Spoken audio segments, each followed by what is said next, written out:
ازيكم حبايبي، عاملين ايه؟ يا رب ان شاء الله تكونوا بخير. انا جايه النهارده ان شاء الله افكركم بقى ايه، فيديو بسيط جايبه لكم افكركم بالطماطم. طماطم حلوه قوي الايام دي. يلا بقى فرزيه او خزنيها عشان ترتاحي بعد كده ان شاء الله في رمضان. دي كميه بسيطه 3 كيلو بس.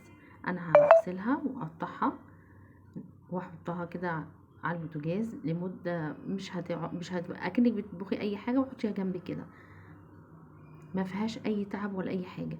غسلتها وقطعتها زي ما انتم شايفين كده، معلقه سكر صغيره او نص معلقه ملح وخلاص كده، كانها ماده حافظه.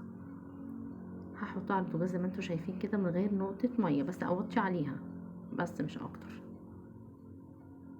وهتبقى سهله قوي لو انت عاوزه تشيلي القشره بتاعتها، تبقى سهله جدا جدا. اهي زي ما انتم شايفين كده، لسه كده ما استوتش. لما القشره تطلع منها تبقى كده استوت.